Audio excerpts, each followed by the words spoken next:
India کا ایک گاؤں تھا، وہاں ایک مولانا صاحب تبلیغ کے لیے گئے۔ ایک تو ہماری بیچاری خواتین، ہماری قوم شارٹ کٹ کی عادی ہو چکی ہے، ہم ہر چیز ہر مسئلہ کہاں سے حل کرتے ہیں؟ شارٹ کٹ سے حل کرتے ہیں۔ مولانا بیٹا سدھر نہیں رہا، کوئی ذکر دیجیے۔ خواتین کہتی مولانا شوہر کی محبت میں کمی آ گئی ہے، ذکر دیجیے۔ کوئی کہتی ہے سانس بہو کا بڑا جھگڑا ہے، ذکر دیجیے۔ تو میں کہتا ہوں ہمیشہ دو مولوی خوش رہتے ہیں، ایک تعویذ والا، ایک جو میری طرح مجلسیں پڑھتا ہے۔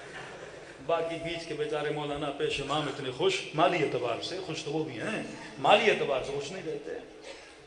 تو مولانا کہتے ہیں کہ ہم بکھر کے رہنے والے، کہتے ایران سے پڑھ کے کوئی 10-15 سال 20 سال زندگی علم حاصل کرنے پہ لگائی۔ جب گاؤں میں پہنچے پورے گاؤں کو پتا چلا بہت بڑا مولوی آیا ہے 20 سال پڑھنے کے بعد۔ کہتے میں انتظار میں تھا کوئی خاتون آئے گی، فقہی مسئلہ، شرعی مسئلہ، عرس کے مسائل، وضو کے مسائل، نماز کے مسائل پوچھیں گی، لیکن پتہ چلا بہت بڑا مولوی ہے۔ کہ مولوی صاحب ہمارے بہت بڑے بڑے مسئلے ہیں۔ کیا مسئلے ہیں؟ کہ مولوی صاحب میری سانس مجھ سے بڑا لڑتی ہے۔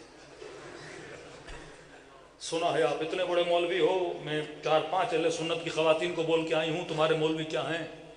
یہ تو ہمارا مولوی ایران سے آیا ہے۔ تمہارے تعویذ کیا ہیں؟ ہمارے مولوی کا تعویذ دیکھنا۔ اس نے کہا بندی خدا میں کیا وہاں تعویذ کا علم پڑھنے گیا تھا؟ کہا پھر مولوی کیسے ہو؟ تعویذ ہی نہیں آپ کو لکھنا آتا تو ہم آپ کو مولوی کیسے مانیں؟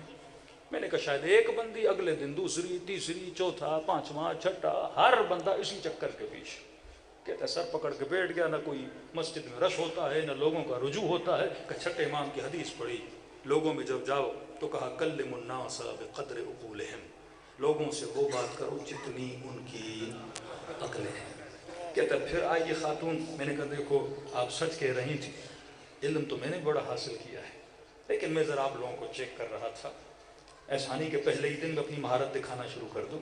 کہ کیا مسئلہ ہے گھر میں؟ کہ میری سانس مجھ سے بڑا لگتی ہے، صبح ہوتی نہیں، صبح کا ناشتہ ہوتا نہیں، جھگڑا گالم گلوچ، پھر باتیں برتن ٹوٹنے تک، سر کا درد بنا ہوا ہے۔ کہ کیا چاہتی ہو؟ کہ کوئی ایسا تعویذ ہو کہ اس میں اس کا منہ کیا ہو جائے؟ کہ ٹھہرو۔ کہتے میں کاغذ لایا، اس خاتون کہتے یہ کاغذ لو۔ کہ مولوی صاحب اس کاغذ کا کیا کرنا ہے؟ پنکھے پہ باندھوں، پتھر کے نیچے دوں، کسی تیل میں ڈبو کے جلاؤں، یا دریا میں اس کو پھینک دوں؟ کہ میں نے تعجب سے کہا بھائی تو نے تو پی ایچ ڈی کی ہوئی ہے۔ کہتی ہر تعویذ آزما لیا لیکن کسی کا اثر ہی نہیں ہو رہا۔ تو اس نے کہا نہیں، تعویذ بھی بڑا ہے، اس کا طریقہ بھی نیا ہے، پرانے سارے طریقے فیل ہیں۔ کہ کیا کروں؟ کہ دیکھو جیسے لڑائی شروع ہو تعویذ کو دینا دانتوں کے نیچے، جتنی وہ گالیاں دے اتنا تو دبانا، وہ جتنا دباؤ گی اتنا اثر تعویذ میں کیا ہوگا؟ زیادہ ہو جائے گا۔ کہ ٹھیک ہے مولانا صاحب، یہ تعویذ لے کر چلی گئی۔ مولانا صاحب کہتے ہیں 3 دن کے بعد جو گاؤں میں مجھے کوئی کھانے پینے کا نہیں پوچھتا تھا، اچانک لسی، مکھن، چاول کی روٹی، ساگ۔ کہاں سے آیا؟ کہ فلاں خاتون کے گھر سے آیا ہے۔ اب اس نے پورے گاؤں میں بات پھیلا دی کہ مولوی ایسا کہ 3 دن میں تعویذ نے اثر کر دیا۔ سارا مولانا کہتے اتنا رش بڑھ گیا، کہتے کئی دنوں کے بعد خاتون پھر آئی۔ میں نے کہا تعویذ ہے؟ کہا مولانا وہ تو پلو کے ساتھ باندھا رہتا ہے، جھگڑا شروع دانتوں کے نیچے اور دبانا شروع کر دیتی ہوں۔ کہا ایسا اثر کوئی 5-6 منٹ میں اثر دکھا دیتا ہے۔ کہ تعویذ دو۔ اس نے تعویذ دیا۔ کہ تعویذ کھولو۔ تعویذ کھولا، کیا دیکھا؟ گورا کاغذ ہے، کچھ بھی نہیں لکھا۔ اسی وقت اس سے میں آگے مولوی صاحب میں نے اتنی آپ کی پبلسٹی کر دی اور میرا اتنا مذاق اڑا دیا کہ مجھے سفید کاغذ دیا۔ کہ یہی تو میرا کمال ہے، لوگوں کے لکھے ہوئے اثر نہیں کرتے۔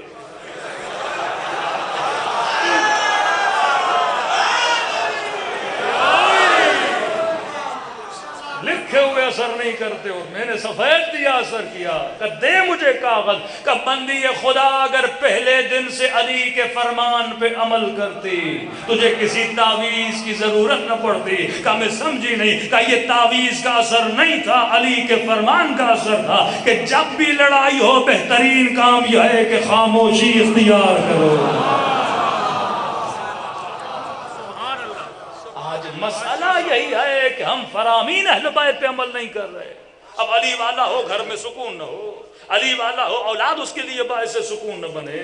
جھگڑے گھر میں ہوں اگر گھر دیکھنا ہو تو امیر المؤمنین و سیدہ فاطمہ الزہرا کا دیکھنا.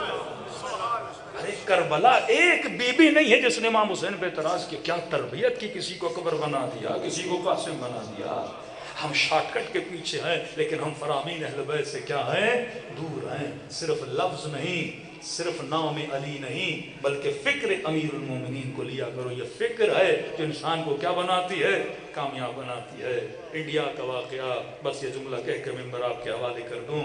مولانا کہتے ہیں جیسے گاؤں میں پہنچا, اب دیکھو اگر فکر نہیں ہوگی, علم نہیں ہوگا تو قومیں کہاں پہنچتی ہیں. کہ گاؤں میں پہنچا, پورا گاؤں اہل بیت کا چاہنے والا. اب مولانا کا کام ہے لوگوں کو احکام سکھائے. کہ پورے گاؤں کو جمع کیا, کہ بھائی وضو, تیمم, غسل جنابت, ارکان نماز کچھ آتا ہے؟ مولوی صاحب کچھ بھی نہیں آتا. کہا کیوں؟ کہ اتنے سالوں سے کوئی جناب ہمارے پاس پڑھنے آتے, انہوں نے کہا کہ تمہاری نماز ہی علی علی کرنا ہے. ایک نعرہ لگاؤ سیدھا جنت کے اندر چلے جاؤ. کہا مسجد تو ہم نے بنائی نہیں. کہ پرانی باتیں تھی نا کہ مسجد علی کا مقتل ہے. تو مولانا کربلا گئے ہو کہاں؟ پھر کہا وہاں بھی نہیں جاؤ, وہ حسین کا مقتل ہے. مسجد میں ایک علی شہید ہوا, وہاں تو 72 کو مارا گیا. پھر روایتیں پڑھنا شروع کی. فرمایا اگر نماز کی معافی ہوتی تو رسول کے لیے ہوتی, اگر نماز کی معافی ہوتی تو اہل بیت کے لیے ہوتی. الصلاۃ, یہ نماز جو ہے, فرمایا جس نے نماز کو خفیف سمجھا, چھٹے امام فرماتے ہیں, وہ کبھی بھی ہماری شفاعت کی خوشبو بھی سونگ نہیں سکتا. سارے بیدار ہو گئے. مولوی صاحب بس ہم غفلت میں تھے, اب ہمیں بتاؤ نماز پڑھی کیسے جاتی ہے. کہ ہم پڑھنے کے لیے تیار ہیں. کہ ٹھیک ہے آ جاؤ. سارا گاؤں ویسے کا وضو کیا کہ مجھے وضو کیا ہوتا ہے. کہ اب 400 لوگوں کو وضو سکھاؤں تو کہتے ہیں وقت نماز بھی کیا ہو جائے, گزر جائے. مولوی صاحب نے کہا کوئی گاؤں میں نہر ہے؟ کہا مولانا آ جاؤ میں وضو کرتا ہوں, تم سب مجھے دیکھو اور کیا کرو, وضو کرو.